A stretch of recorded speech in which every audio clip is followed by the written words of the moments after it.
정치평론가 이강윤의 오늘.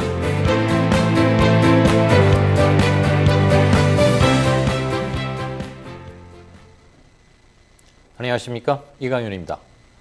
1월 23일 시작합니다.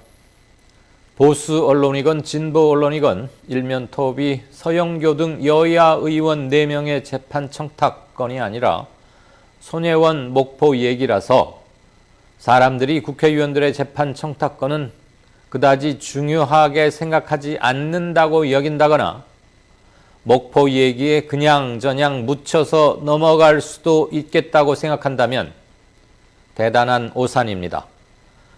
국회 법사위원들의 재판 민원이나 청탁은 관행이었다더라 라는 민주당 유력 의원들의 발언은 더 경악스럽습니다. 의원들의 재판 청탁건을 엄정히 다스려야 사법농단을 제대로 처벌하고 관련 판사 탄핵도 추진할 수 있습니다. 여야 할 것 없이 이 사안에 대해 즉각적인 논의와 사실 규명 그리고 징계에 착수해야 합니다. 다수장이다 집권 여당인 민주당이 앞장서야 합니다. 그게 촛불정부 집권 여당의 자세이자 책무 아니겠습니까? 잠시 후 시작합니다. 국민라디오 개국부터 지금까지 쭉 우리 대리운전 1544-9416 국민 대리운전, 이번엔 꼭 국민 대리운전을 오로리 대리 운전은 꼭 국민 대리운전. 공정언론 국민TV와 끝까지 함께하겠습니다. 1544-9412 국민 대리운전. 의리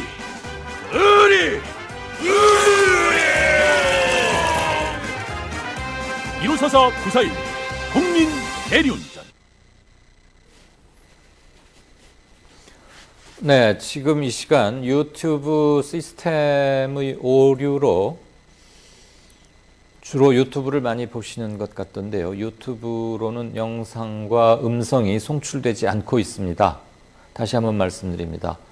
스튜디오에서는 생방송을 진행하고 있으나 유튜브 시스템과의 접속 문제 때문에 유튜브로는 영상과 음성이 송출되지 않고 있습니다. 대신 페이스북이나 팟빵으로는 물론 실시간 생중계되고 있습니다. 팟빵으로는 음성만 들으실 수 있고요. 청취자 그리고 시청자 여러분들의 양해 말씀드립니다. 시스템 오류로 인한 방송의 부분적 파행 사과드립니다. 네, 어제 태안 화력발전소에서 참담하게 꽃다운 나이에 쓰러져간 김용균 노동자의 빈소가 서울로 옮겨졌습니다. 설 전에 이 문제를 확실히 매듭짓고 이제 우리 용균이도 멀리 편안한 곳으로 보내야겠다는 어머님의 간절한 뜻도 많이 작용했다고 합니다. 아울러서 이 문제가 하루하루 잊혀져 버리는 건 아닌가라는 것에 대한 안타까움과 분노, 공분 이런 것도 물론 작용했겠죠. 오늘은 이낙연 총리가 서울대병원에 마련된 김용균 님의 빈소에 조문을 하기도 했습니다. 힘들고 어려운 곳, 소외받는 그리고 약자들이 있는 곳에 항상 묵묵히 계시는 분입니다.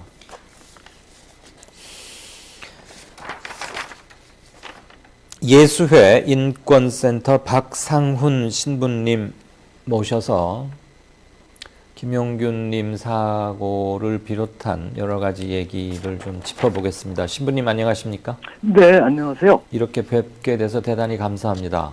아, 예. 네, 곧 미사가 있다고 하니까 예. 가장 중요한 또 일 중에 하나시니까 그 시간 전에 끝내드리겠습니다. 네. 촌각을 나눠서 인터뷰 응해주신 거 다시 한번 감사드리고요. 네. 김용균님 사망한 지 40일이 넘어가고 있지 않습니까? 예. 그동안 실질적으로 이루어진 것을 꼽으라 하면 산업안전보건법 개정, 그것도 아주 네. 곡절 끝에 안 하려고 이리 빼고 저리 빼던 자유한국당 등을 거의 끌다시피 해서 겨우 통과가 됐습니다. 예. 그런데 김용균님의 어머니 등이거나 가족 그리고 노동 현장에서는 아직도 산업안전보건법 통과만 됐지 실질적으로 바뀌거나 바뀔 조짐이 있는 게 안 보인다. 네. 이거 제대로 된 거 아니지 않느냐 이런 지적들을 많이 하십니다. 네.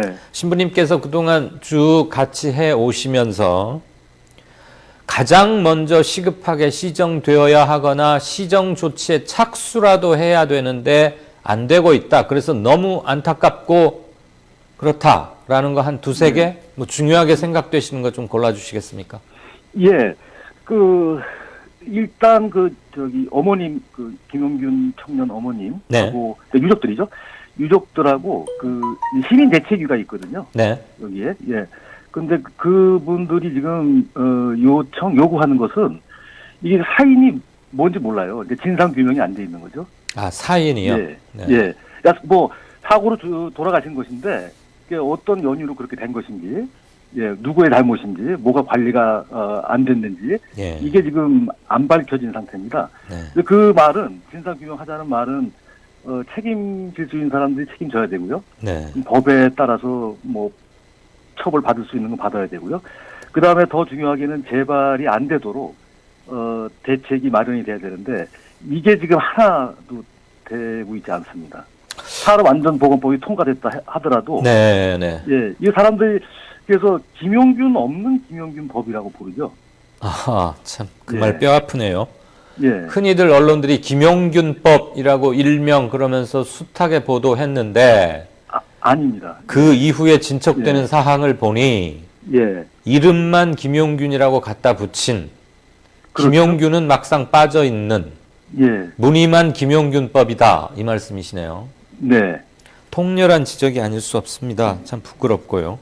어쨌거나 물론 사고사라는 것은 알겠고 컨베이어 벨트에 끼어 들어가면서 신체가 예, 극단적으로 훼손되는 등 차마 뭐 좀 더 자세히 말씀드리는 것은 제가 예의가 아닌 것 같으니까요. 예, 네.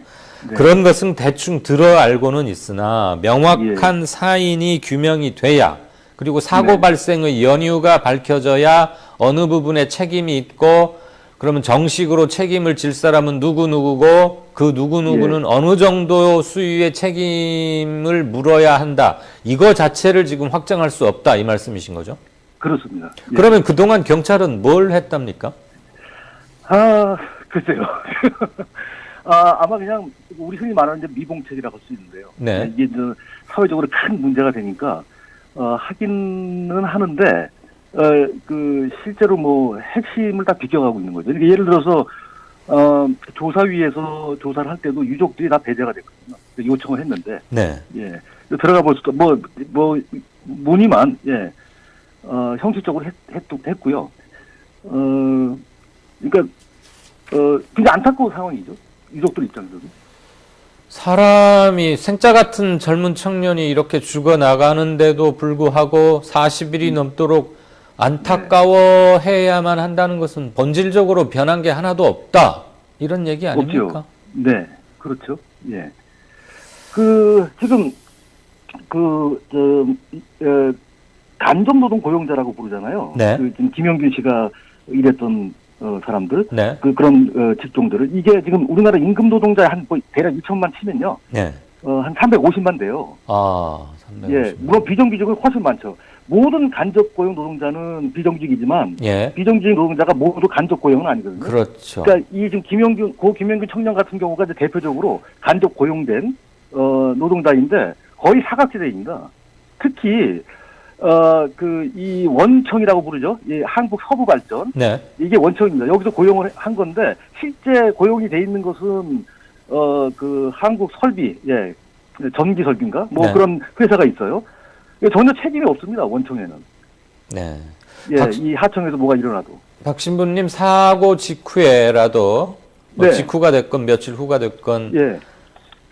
김용균 님이 일하다가 사고를 당한 그 현장에 가보셨습니까? 제가 분향소는 가봤는데요. 네. 그 안에는 못 들어가 봤습니다. 아, 그러셨군요. 예. 그러면 혹시 가서 네. 참관이나 현장을 보고 온 분들로부터 네. 김용균님 사망 이후에 네. 최소한의 안전시설이나 안전조치를 강화했는지, 일테면 지금 시민들이 알고 있는 수준은 당시에도 네. 긴급 상황 때 컨베이어 벨트 작동을 멈추게 할 수 있는 끈이 이렇게 있는데 네. 그게 팽팽하게 조여져 있어서 바로 당길 수 있는 게 아니고 네. 이렇게 축 늘어지게 일부러 사측에서 그렇게 했다. 그러니까 네. 가급적이면 컨베이어 벨트의 작동을 멈추지 않고 네. 작업이 계속 진행될 수 있도록 그렇게 했다. 이런 것들이 카메라 고발 같은 것을 통해서 여실히 보여졌었는데요. 네. 일테면 그 안전끈의 조임 상태 등을 포함해서 최소한의 안전장치가 좀 강화됐다고 들어 계신 게 있습니까? 고용노동부가 특별 근로 감독을 했잖아요. 네. 예. 근데, 아마 8년이죠. 8년 동안에 1000건이 넘어요, 위반 사항이. 서부 화력 그런데 태안발전소가요? 그 태안발전소에서만, 네. 서부발전소에서만. 네. 그런데, 이 사건이 난 다음에 그게 아마 9호기, 10호기가 그런 겁니다. 예, 그렇죠. 김용균 청년이, 사고 당한 곳이. 90호기죠. 거기는 아마 어머님이 거기 현장 방문하셔가지고 이 어머니 자신이 또 그 구미에서 비정규직 노동자시거든요. 네. 그런데 이렇게 될 줄 몰랐다. 이런 상황인지 몰랐다고 작업 환경이요. 네. 그렇게 말씀하셨는데 아마 그런 정도는 아마 대략 처리했을 것 같아요. 9호기, 10호기는. 네. 그런데 저희가 1에서 8호기가 또 있거든요. 그렇죠. 예. 그래서 그것도 중지하라고 네. 지금 운행하는 것을 그렇게 요청했는데 안 됐습니다. 그거 계속 할 겁니다. 예. 예. 예, 유가족을 비롯해서 노동계에서 한 목소리로 외치는 건 이 두 가지더군요. 비정규직의 정규직 전환, 그리고 그렇죠. 현장의 안전시설을, 최소한의 안전시설을 갖춰달라는 겁니다. 그렇죠. 오늘 네. 빈소를 방문한 이낙연 총리에게 네. 당연히 이런 얘기를 했고, 네. 이 총리는 이렇게 답변했더군요. 이 요구사항에 대해 정부는 검토 중이며 대책위와 대화를 할 것이다. 총리, 나 자신이 대화를 촉진하겠다. 이 문제들이 매듭 지어지려면 대화가 상당히 진척돼야 한다고 말했습니다. 물론 대화가 필요한 건 알겠지만 그건 너무나 당연한 얘기 같고요. 네. 총리의 이런 반응 내지는 답변에 대해서 박 신부님은 어떻게 평가하시는지요? 아마 뭐 이런 사고 때문에 뭐 총리든 누구든 정부의 책임자들은 그런 생각 가지고 있을 것 같아요. 좀 예. 바꿔보려고. 예. 그런데 너무 얽혀 있거든요. 이 우리나라 노동 구조, 노동 문제가요. 그래서 의도는 그런데 실제 구체적으로 이 고용노동부나 뭐 산업안전부나 이런 그런 것이 이루어지는 것들은 실제 움직여지는 그 느낌이 없거든요. 네. 예, 그러니까 단절이 있는 거 아닌가 안에서 네. 정부 안에서도 예 그런 생각입니다. 내부 소통에 문제가 네. 있거나 네. 대통령이나 총리는 원칙적인 네. 의지를 표명하고 있지만 네. 그것을 실무적으로 집행해야 하고 네. 팔 걷어붙이고 나서서 뜯어 고쳐야 할 사람들은 문기적거리는 게 아니냐. 예, 그런 게 하나 있겠고요. 네. 그 다음에 전반적으로 지금 문재인 정부의 노동 관련 태도, 뭐 대책, 정책이라고 하겠죠. 네. 그게 상당히 좀 의심스러워지는 상태예요. 네. 예, 예. 그래서 말씀들은 그렇게 하실 수 있는데 이게 정말 진짜로 우리나라 전체 그 발전, 노동자들 포함해서 물론 뭐 발전한다는 거는 노동자 빼고 어떻게 발전할 수가 있겠습니까? 그렇죠. 한 국가가. 예. 그런데 그것에 대해서 관심이 모르겠습니다. 말하고도 다른 것 같기도 하고요. 네. 태도가요. 예. 네. 네. 신부님이어서 그런지 굉장히 말씀을 정제하시고 점잖게 표현해 주시는 게 바로 느낌이 옵니다. 최근 보도를 보면 검찰과 경찰은 민주노총 등을 노동자를 지키는 단체가 아니라 우리 사회의 암적 요소다. 민주발전을 저해하고 있다 같은 좀 극단적으로 편향된 견해를 사적으로 그냥 자기들끼리 한 얘기가 아니고 문서로도 적혀 있는 걸 봐서 네. 네, 촛불 정부가 시작된 지 이제 3년 차에 들어가고 네. 그 겨울 1,700만 명이 모여서 이게 나라냐? 사람답게 살자. 국민이 법이다. 이 세 가지로 뭉쳤었는데 강론에 들어오니까 네. 불과 만 3년이 되기도 전에 이런 문제가 터져 나오는 것은 대단히 유감스럽습니다. 그렇죠. 네, 네. 그 마지막으로 하나 여쭙죠. 지금 시간이 굉장히 촉박하시니까 네. 더 좀 매시고 싶습니다만 미사에는 제가 어느 누구도 양보를 해야죠. 그 예수의 인권센터라는 곳이 있는데 거기를 잠깐 소개해 주시고요. 네. 그 뭐 좀 고생스럽고 그럴 텐데 사제의 길이 그렇다고는 하지만 그런 일에 아무 소리도 안 내고 생색도 안 내고 이름도 안 내면서 열심히신 이유도 좀 아울러 듣고 싶습니다. 네. 그 예수회는 저 천주교 수도회 중에 하나인데요. 예. 거기 안에 사실은 그 제목이 좀 길어요. 예수회 인권연대 연구센터예요. 아. 예, 근데 줄여서 그냥 인권센터라고 부르는데요. 그게 그 로욜라회 서강대학교도 관련 예. 그런 데입니까? 예, 맞습니다. 예. 네. 그 서강대학교를 처음에 저 만들었죠. 아하. 예수회가. 예. 그 예수회는 뭐 전 세계적으로 학교가 많이 있어요. 네. 예. 그래서 그렇게 하는데 저희가 하는 거는 보통 이제 줄여서 말하면 정의하고 평화, 그다음 환경 생태의 네. 그 변화를 통해서 보다 좀 온전한 그 환경, 세계, 그다음에 온전한 삶이 좀 될 수 있도록 어떤 일을 좀 하려는 예, 그런 단체이고 뭐 아픈 사람들 또 목소리를 잃어버린 사람들, 네. 목소리 약한 사람들 하고 같이 하고요. 그다음에 그것이 왜 그렇게 어려운가 이 목소리 내는 게 계속 그걸 연구 좀 하고 있습니다. 예. 예. 끝까지 신부님께서 어떤 일을 하고 계시는지는 행여라도 생색으로 비치실까봐 말을 아끼시는 것 또 한 번 인상 깊게 느꼈습니다. 촉박한 제안에 응해 주셔서 대단히 감사합니다. 아유, 아닙니다. 예. 언제 한번 넉넉하게 스튜디오로 모셔서 네. 김용균님 사고뿐만이 아니라 전반적인 네. 우리 사회의 인권 문제 그리고 지금 말씀 계신 것 중에 정의, 평화 그리고 환경 생태 네, 이런 예. 것들은 미세먼지 뭐 이런 것들과 함께 네. 대단히 중요한 사안 같아서요. 허락하신다면 조만간 네. 다시 한번 매시고자 합니다. 아유, 예, 감사합니다. 네, 네. 고맙습니다. 네. 네. 감사합니다. 예. 예. 역시 참 신부님들은 참 겸양스럽고 예의 바르시고요. 제가 전화를 하면서도 좀 미안해지고 옷깃을여미게 됐습니다. 예수회 인권센터 박상훈 신부님과 김용균 노동자 사망 사고 이후 무엇이 달라지고 있는가 같은 것들로 얘기 나눴습니다. 아늑한 분위기 깊은 커피 맛. 미디어 협동조합 카페 온에어 아시나요? 지식과 공감이 있는 공간. 온에어는 울타리가 낮은 조합원과 시민의 휴식 공간입니다. 서울 마포구 월드컵로 37 웰빙센터 지하 1층입니다. 미디어 협동 조합원은 할인된 가격으로 모시겠습니다.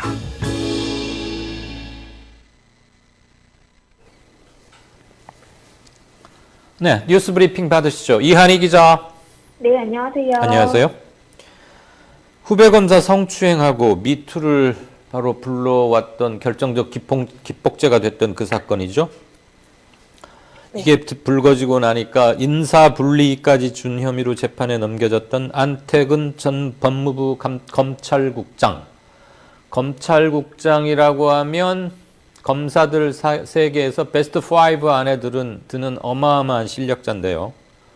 오늘 1심 선고받으러 왔다가 실형이 내려지고 법정 구속까지 됐군요. 네, 그렇습니다. 오늘 재판부는 안 전 국장에게 2년을 선고했는데요.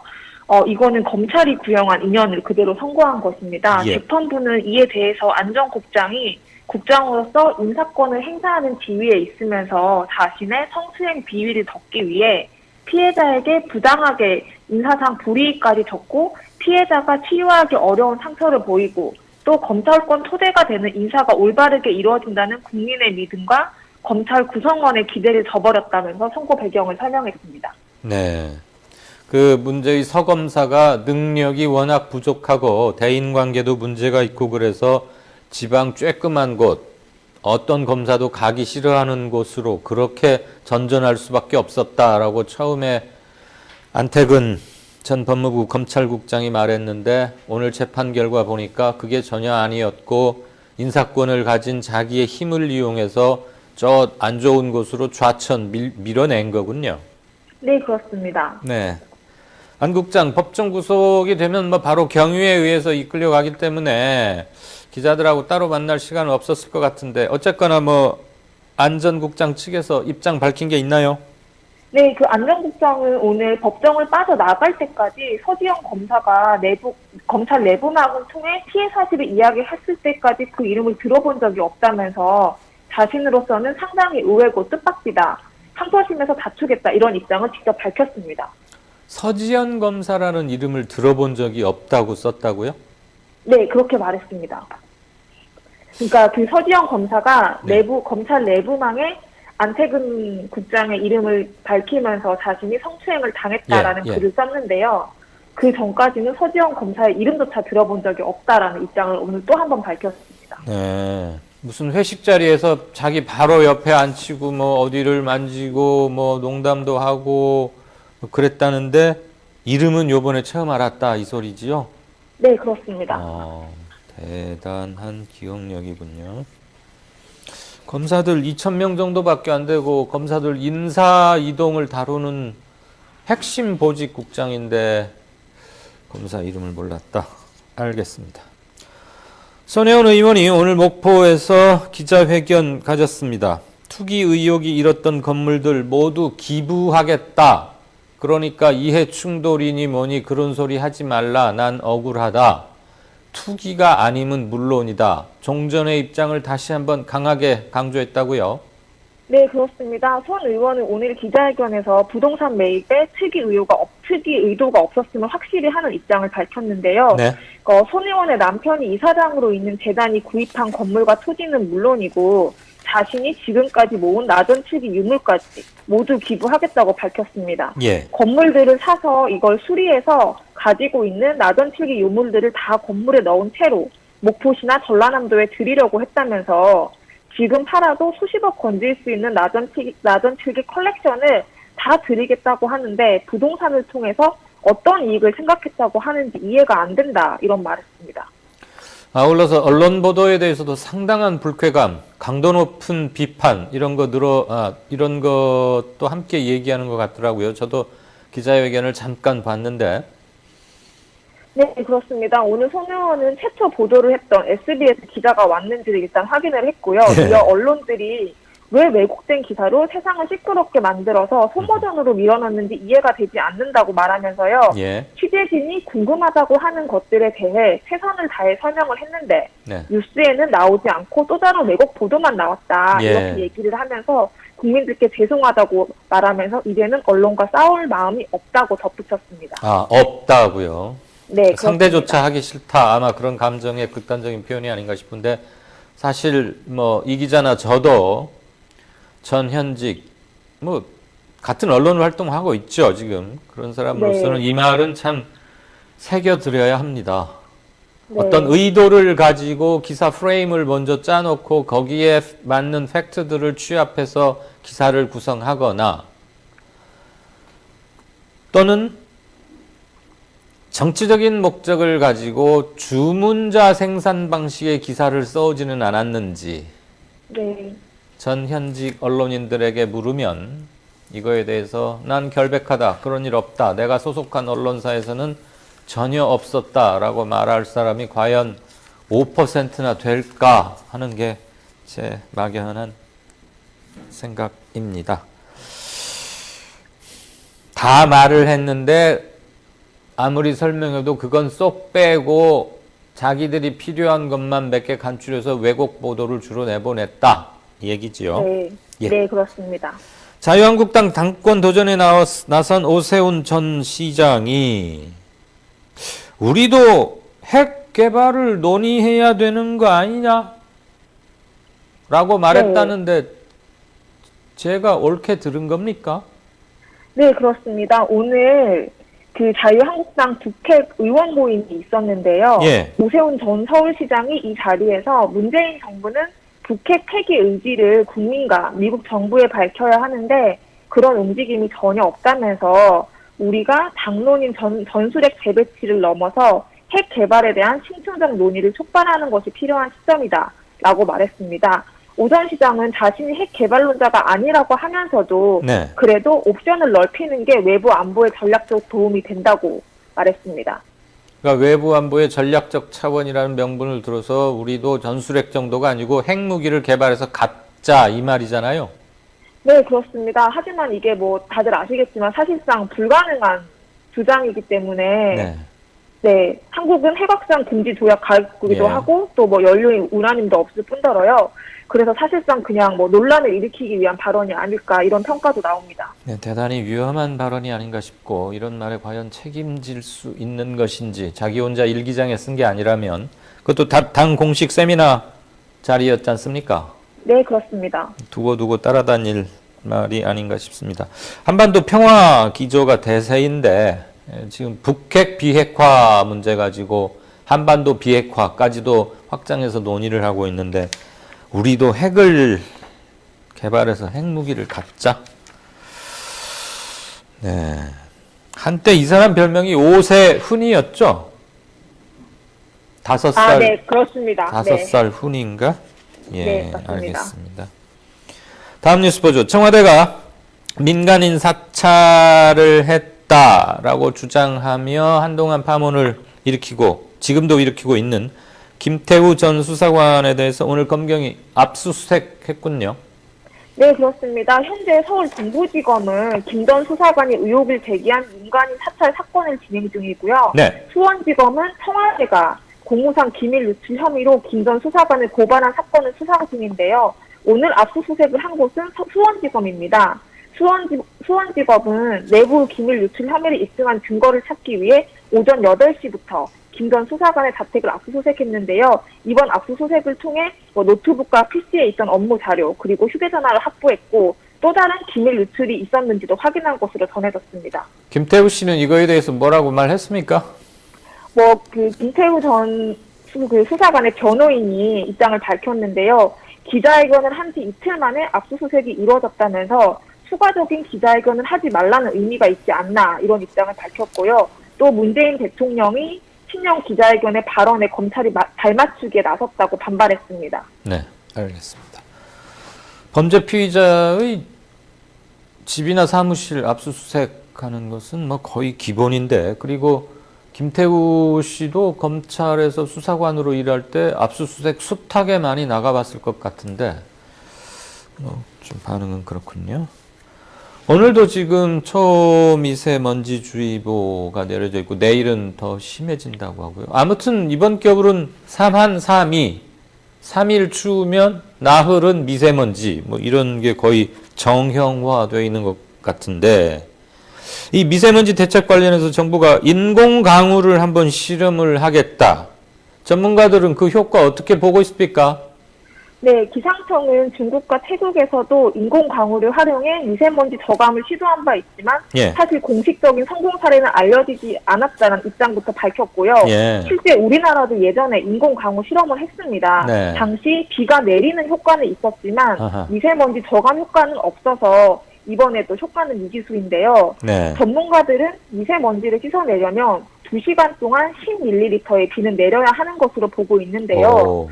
지금까지의 실험에서는 1시간당 최대 1ml 정도의 비만 내린 것으로 분석됐습니다. 예, 2시간에 10mm 상당한 양의 비가 내려야 하고 그것보다는 대기 정체가 일어나지 않아야 즉 바람을 통해서 대기 순환이 빨리빨리 이루어지고 그래서 흩어지는 그런 게 아마 미세먼지를 걷어내는데 아직으로서는 제일 중요한 자연현상이라는 얘기를 들은 바가 있습니다.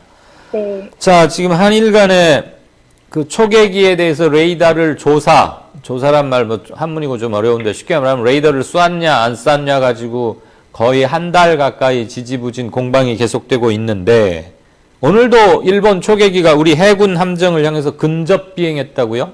얼마만큼 네, 가까이 와서 위협을 주었다는 얘기입니까? 네, 오늘 오후에 정경주 국방부 장관이 기자 간담회 도중 일본 초계기가 남해 이어도 근처에서 우리 해군의 대조영암을 향해 근접 비행을 했다는 소식을 듣고 급히 자리를 뜨는 일이 일어났는데요. 네. 오늘 오후 국방부에 따르면 오늘 오후 2시쯤에 거리 약 540m 그리고 고도 약 60m에서 70m로 적어도 근접 위협 비행을 했다고 밝혔습니다. 네. 네, 그 지난달 21일에 그 광개토 대왕함에 위협 비행을 한 지 한 달 만에 또 이런 일이 벌어진 것이라서 논란이 될 것 같은데요. 국방부가 조금 전 이에 대해서 우리는 그동안 인내하면서 절제된 대응을 해왔고 네. 또 일본에 재발 방지를 요청했는데도 또 다시 이런 일이 발생해서 일본에 저희를 의심하지 않을 수 없다면서 이런 행위가 반복될 경우에 강력하게 대응해 나갈 것이라고 강조했습니다. 네, 보통 일이 아닌 것 같습니다. 지난번 광개토 대왕함 때는 배로부터 높이 150m 그리고 옆으로 거리는 500m였는데 오늘 보니까 배 위에 60m까지 근접을 했고 떨어진 거리는 540m. 그러니까 네, 훨씬 그렇습니다. 더 낮게 날아서 와 이거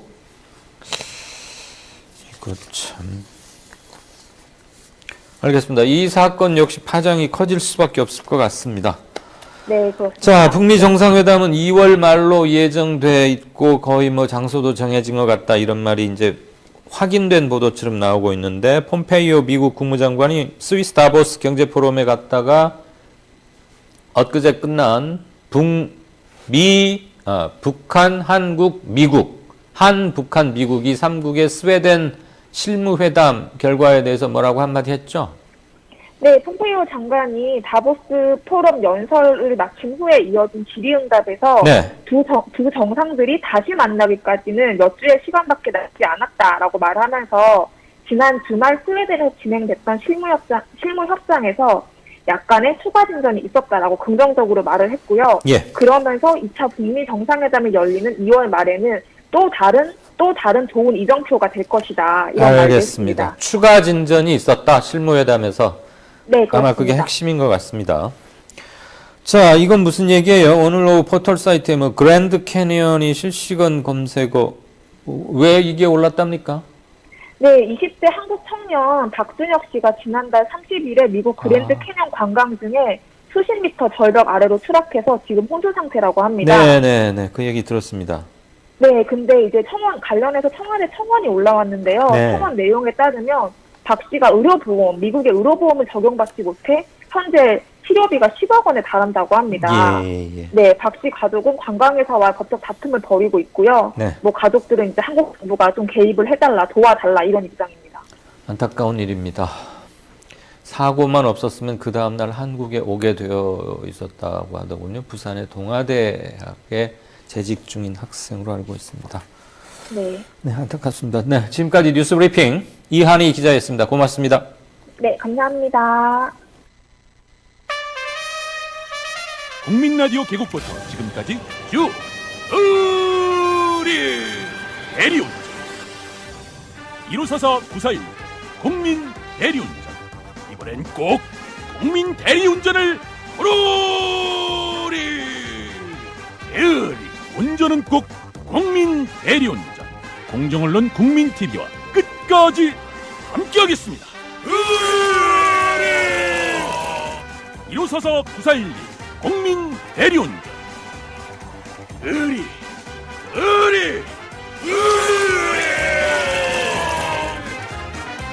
1544 941 국민 대리운전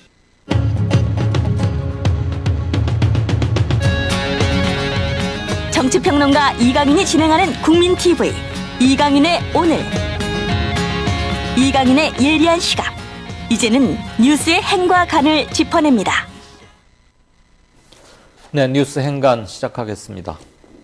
시작 전에 지금 유튜브로 송출이 되지 않고 있기 때문에 방송을 페이스북이나 팟빵을 통해서 보시거나 들으시는 분들 중에 뭔가 꼭 할 말씀이 계시다거나 의견 주시고 싶으시면 조금 번거로우시겠습니다만 카카오톡 플러스 친구로 말씀을 주시면 됩니다. 그리고 물론 팟빵에도 의견을 남기실 수 있고요.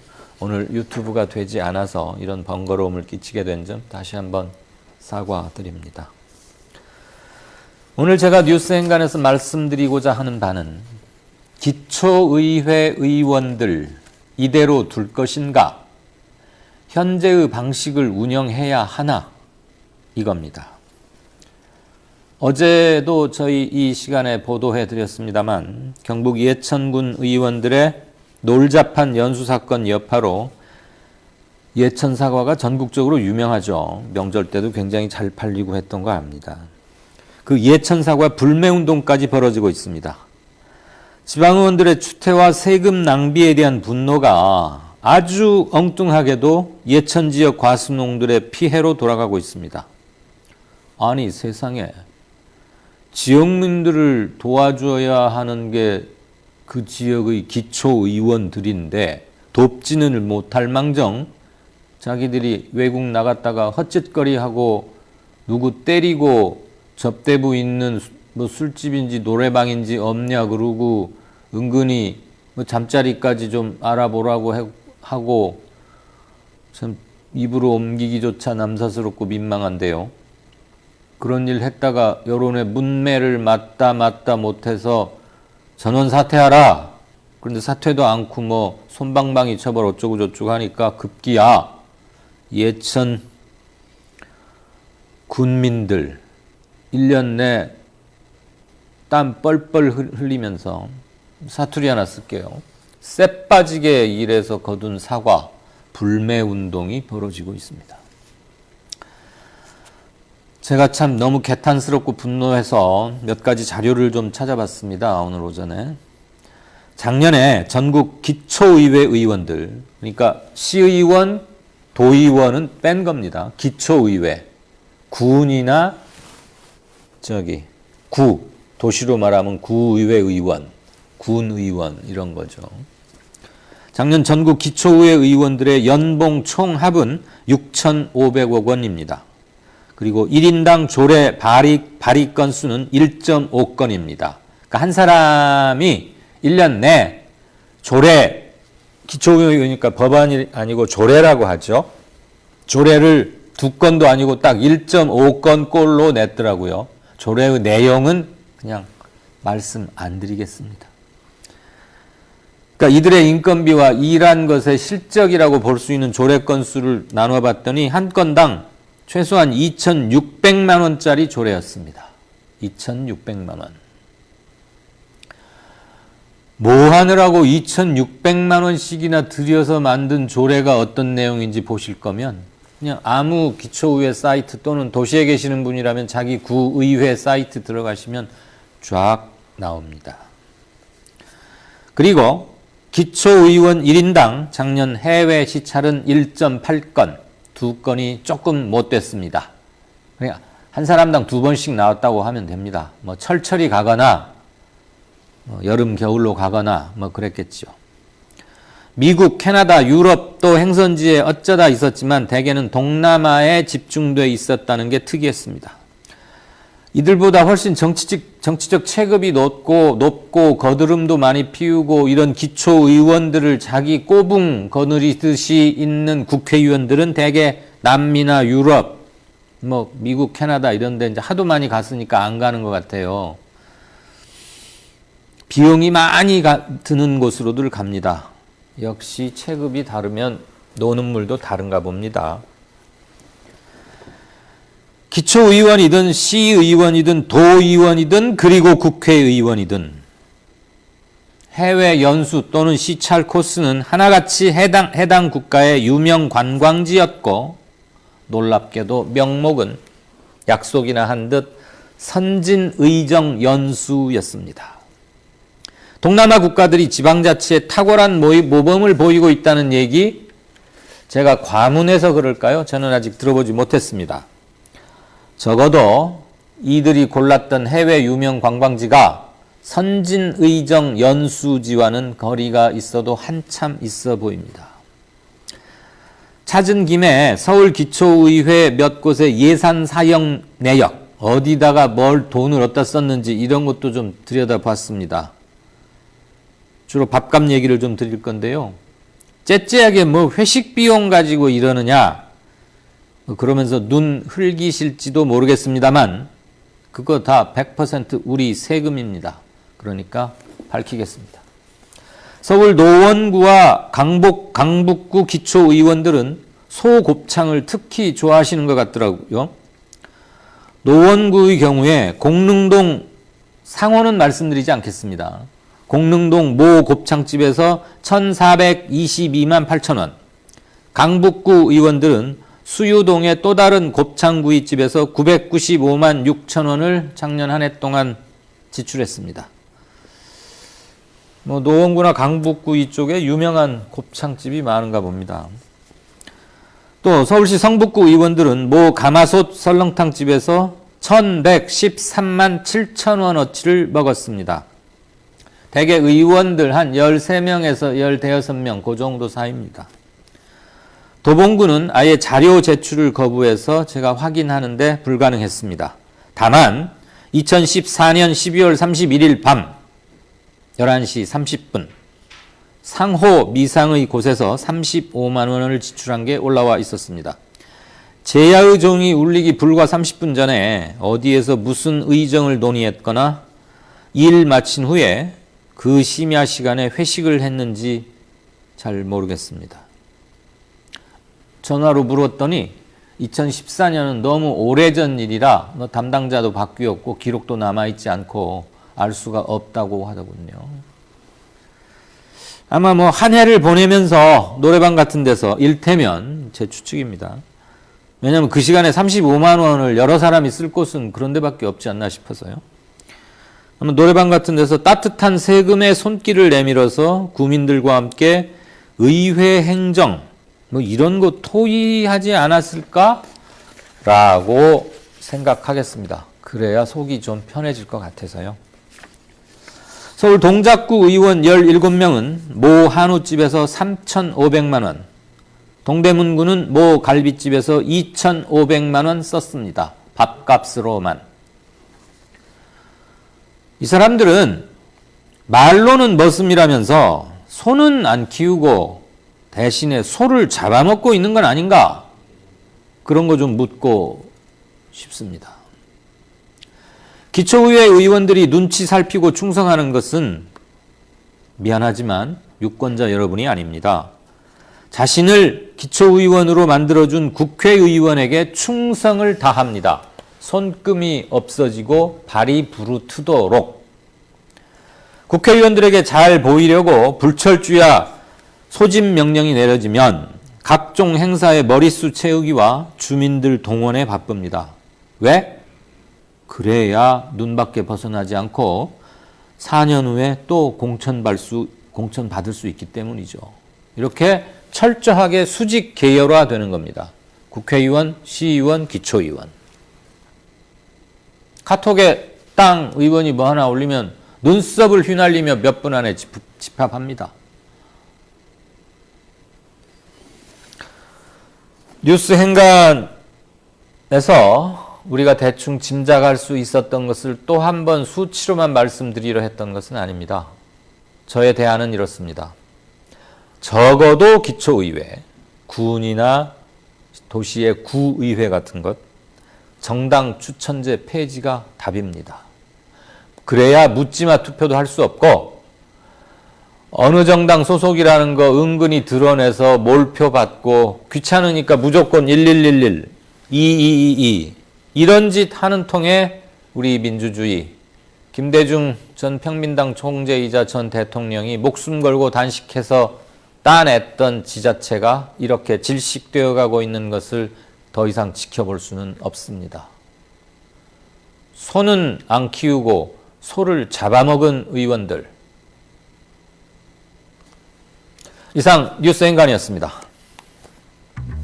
6살 하늘이 밥을 잘 안 먹어요. 엄마, 나 이거 맛이 없어요. 그만 먹을래요. 엄마의 걱정은 점점 더해가는데요. 그런데 이때 택배입니다. 연지연 곰탕이 배달됐어요. 직접 도끼로 팬 장작불 위에 한우 사골과 도가니를 가마솥에 한가득 넣고 24시간 끓인 진구. 연지연 곰탕이 하늘이 입에 들어가는 순간 아, 맛있다. 엄마 한 그릇 더 주세요. 하늘이의 밥도둑 연지연 곰탕. 조미료 같은 첨가물이 전혀 들어가지 않아 엄마의 기쁨은 더하답니다. 연지연 곰탕은 강화군에서 김포시 방향으로 강화대교 건너자마자 있습니다. 한우 사골로 정성껏 구워 만든 연지연 곰탕. 한 그릇에 8,000원입니다. 7팩 이상 무료 배송합니다. 주문 전화는 010-7252-1114 010-7252-1114.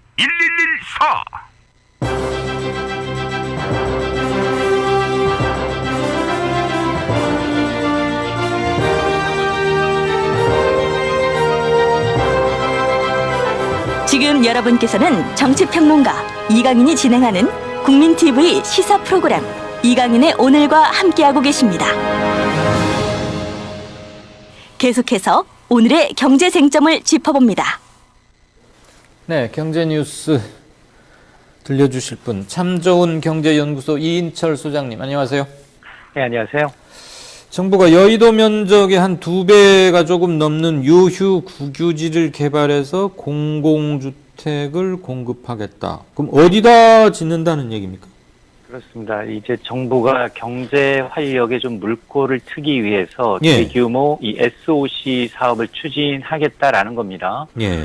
오늘 이제 홍남기 경제부총리 주재로 경제 활력 대책 회의가 열렸고요.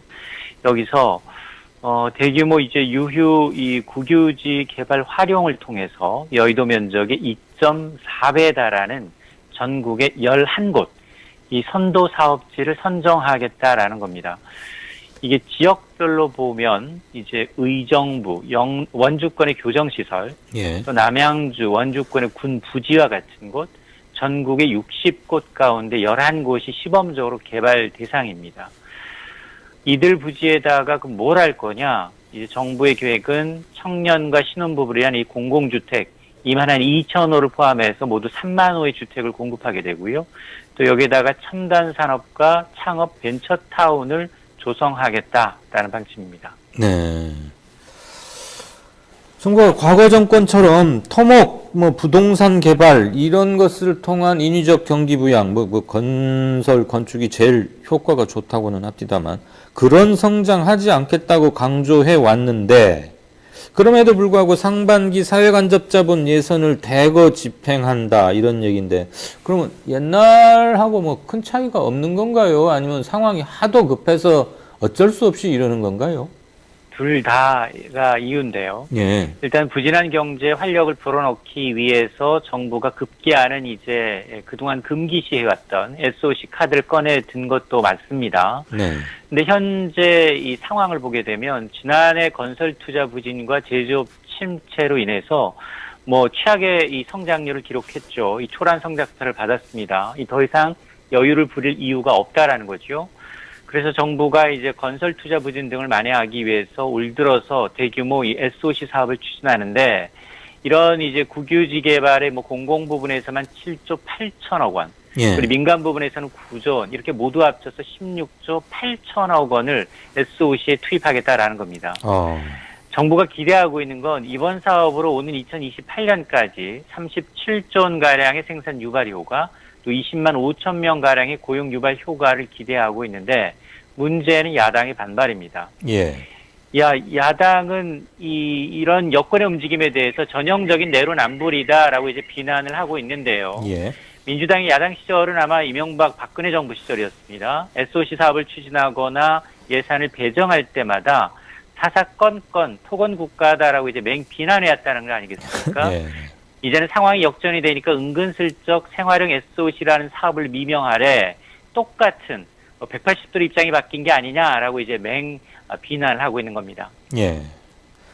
거기에 대해서 똑부러진 답을 내놓은 건 있나요? 정부 여당에서? 그렇습니다. 이거는 생활 밀착형이라고 해서 예. 그동안 이제 도로 깔고 이런 사업은 아니다.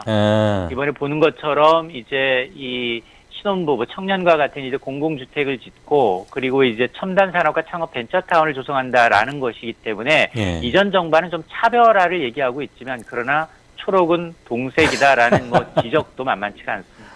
예, 마지막 말씀에 촌철이 담겼네요. 생활형 밀착 공간, 삶의 질을 높이는 거고 꼭 해야 할 스타트업, 미래 경제 발전을 위한 초석을 놓는 거니까 옛날처럼 4대강 파헤치고 길 잘 닦여져 있는데 그 옆으로 위로 또 놓고 하는 것과는 구분해서 봐달라라는 거고. 알겠습니다. 저는 항상 이런 얘기 들을 때마다 이건 좀 궁금해요. 한 20년 또는 15년 후에 얼마의 고용 효과가 창출되고 뭐가 숫자는 어떻게 늘어날 것이다. 그 예측들을 어떻게 그렇게 잘하는지 참. 그러니까 공부 많이 한 분들은 맞겠죠. 이게 사실은 정부가 이런 대규모 이제 개발 사업을 할 때는 용역을 줍니다. 예. 그러니까 이번 이제 재정을 투입해서 이런 개발 사업을 할 때 효과가 어떻게 되느냐. 근데 굉장히 큰 이제 사업이고 프로젝트임에도 불구하고 예. 그러나 대부분 맞지가 않는다라는 게 큰 문제고요. 안 이 맞군요. 현실은 뭐 녹록치가 않다라는 걸 감안하게 되면 이렇게 정부나 이제 어떤 정책 이반자들이 숫자에 매몰되면 안 되는데 그럼에도 불구하고 이제 숫자에 매몰되는 경향이 있습니다. 예. 그것도 보도자료에 되게 이렇게 제목에 뽑히고 언론들은 또 그걸 또 최소한 부재 정도로는 꼭 받아줘요. 자, 그렇고 다음 얘기 보죠. 정부가 고소득자의 국민연금 보험료 상한선을 더 올리는 쪽으로 추진한다고요? 그렇습니다. 현재 국민연금 보험료는 내 소득의 9%를 내는 거죠. 뭐 직장인이면 회사와 절반씩 부담을 하는데 가장 많이 내는 상한이 정해져 있습니다. 현재 이제 보험료 소득 상한액은 월급 기준 468만 원입니다. 예. 이 얘기는 매달 468만 원 이상의 소득을 올리든 아니면 뭐 가입자가 월 2천만 원을 벌든 가입자는 9%로 설정된 현행 보험료율은 똑같다. 같은 보험료를 낸다라는 의미인데 문제는 해마다 임금과 물가가 오르고 있죠. 예. 그러다 보니까 가입자들의 실제 소득 수준이 오름에도 불구하고 기준소득 월액은 이런 현실을 반영하지 못하고 있다. 실제로 현재 전체 가입자의 13.5%가 소득 상한액을 적용받고 있습니다. 아, 그렇게 많습니까? 그렇습니다. 그러니까 7명 중에 한 1명 정도가 상한을 붙고 있다는 건데 그래서 국민연금공단의 이 생각은 여전히 좀 현실과 좀 동떨어져 있기 때문에 이 소득 상한선을 좀 올리면 어떻겠느냐라는 건데요. 예. 이렇게 기준소득의 어떤 월 상한액, 하한액을 개선하게 되면 실제 나중에 받는 연금 보험료는 더 올라갈 수가 있습니다. 그러겠죠. 그러니까 이제 국민연금공단 입장에서는 일단 가입자의 어떤 보험료를 올리면서 동시에 가입자의 노소득 보장 수준을 높인다라는 측면에서 인상을 추진하겠다라는 겁니다. 아, 그렇군요. 쉽게 말하자면 예를 들자면 좀 거칠게 예를 듭니다만 삼성전자의 부장이나 뭐 한 초임 이사, 요즘도 상무, 상무 이런 말 쓰는지 모르겠는데 이런 사람들 연봉이 뭐 최소한 1억 2, 3천, 1억 5천 또는 그 이상이겠죠. 그렇습니다. 그 사람이나 이재용 부회장이나 내는 국민연금 값은 똑같다 이 소린가 봐요, 현재는. 맞습니다. 그러니까 연봉 6천만 원인 사람이나 네. 60억 원 연봉을 받는 사람이나 똑같이 이제 상한액은 정해져 있습니다. 그래요. 그러다 보니까 그 기준을 조금 더 올리겠다라는 겁니다. 예, 그러니까 무려 13.5%가 상한액을 내고 있군요. 어마어마한 숫자입니다. 자, 그런데 국민연금 수급자 가운데 월 200만 원 이상을 받게 되는 상당한 액수네요. 이런 수급자도 지금 계속 나오고 있다고요?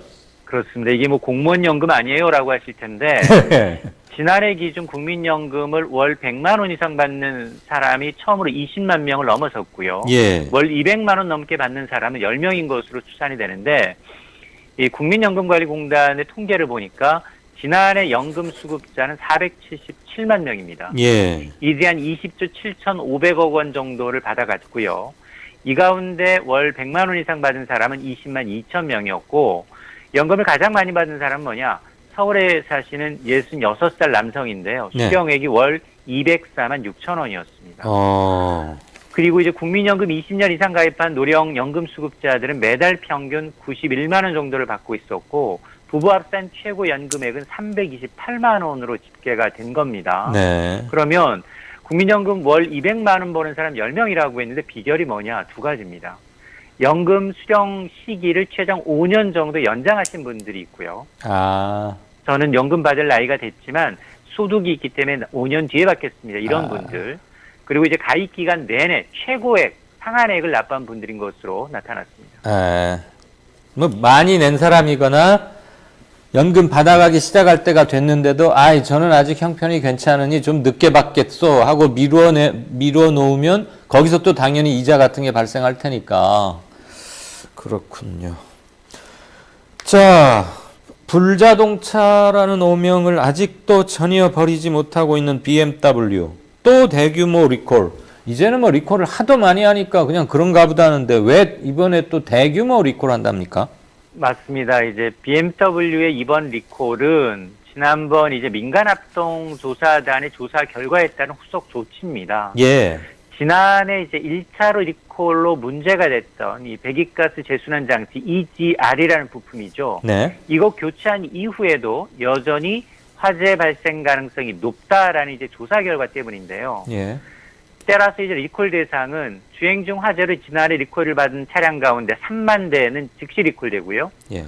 또 EGR이라는 부품 교체 차량 8만 대도 이제 나중에 BMW가 정말 창고에 있는 교체 부품을 확인하면서 순차적으로 리콜하겠다라고 해서 예. 총 11만 대가 됩니다. 그래서 지금 이제 이 BMW의 경우에는 리콜 차량 소유자에게 이제 오늘부터 리콜 통지문을 보내게 되는데 문제는 이제 본사에서 이제 그 부품 교체 오는 게 지금 시간이 좀 걸리다 보니까 예. 상당 기간 걸릴 것으로 예상이 됩니다. 본사라는 것은 독일 본사를 말씀하시는 거죠? 그렇습니다. 배로 싣고 오려면 뭐 한참 걸리겠네요. 그나저나 뭐 기술력의 벤츠, 세계 최강 독일차 이런 말들 하던데 리콜 했던 차에서 또 불이 나서 또 리콜을 한다니 저 같은 사람은 도저히 입장에 이해가 안 갑니다. 이거 하나 똑부러지게 원인조차 못 밝히는지. 예, 오늘 또 여러 가지 경제 뉴스 전해주신 참 좋은 경제연구소 이인철 소장님 잘 들었습니다. 네, 감사합니다. 고맙습니다. 잠깐 댓글 좀 볼까요? 유튜브가 막혀 있기 때문에 유튜브로 송출이 안 되기 때문에 예전 평일보다는 훨씬 적은데 이재향님, 저 이분의 닉네임도 알아요. 예전에 그 닉네임으로 쓰실 때는 그걸 소리내서 읽기가 좀 민망해서 그런 적도 있었는데 손혜원 대 언론이라는 집단 간 대결 오보라고 인정하고 사과하면 끝났을 일인데 웃기지도 않는 자존심 때문인지 자존심보다는 오기라고 저는 생각하고 싶습니다. SBS가 1대1 대결에서 밀리자 온갖 언론이 조선일보 등이겠죠. 온갖 언론이 싸움에 끼어들어 손혜원 의원에게 집단 린치를 가하는 모습. 현재의 추악한 한국 언론의 모습 정말 못 봐주겠다. 예, 손혜원 의원이 절차상 또는 오해받을 짓을 했던 건 일부 있습니다. 그러나 그건 곁가지라면 본질은 적어도 투기냐 아니냐로 시작됐던 첫 보도로 돌아가면 투기는 아닌 건 확실한 것 같고요. 도중에 이제 이익 충돌 방지에 대해서 나와서 공인의식, 국회의원의 공인의식, 처신, 그다음에 매매 거리자의 명의 이런 게 있었는데 시간적 여유가 있었고 오해 사지 않을 거면 내셔널 트러스트처럼 목포 구도심 살리기 재단 이런 걸 만들어서 명망가 있는 문화재 관련 인사를 이사장으로 모이고 우리는 이런 식으로 쓰러져가는 이것을 한 채 두 채 사서 난개발되는 것도 막고 공익적인 목적으로 좋은 거 쓰겠다. 그렇게 했으면 얼마나 좋았겠습니까? 그런데 아마 시간적인 여유가 없거나 미처 거기까지 생각을 못한 점도 있진 않나 싶습니다.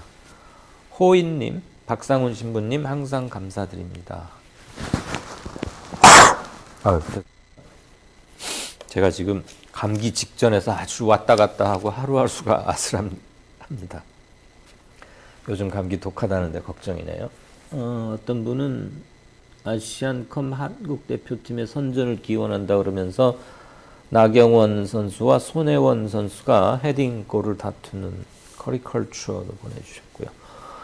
네, 1월 23일 저희가 준비한 순서는 여기까지입니다.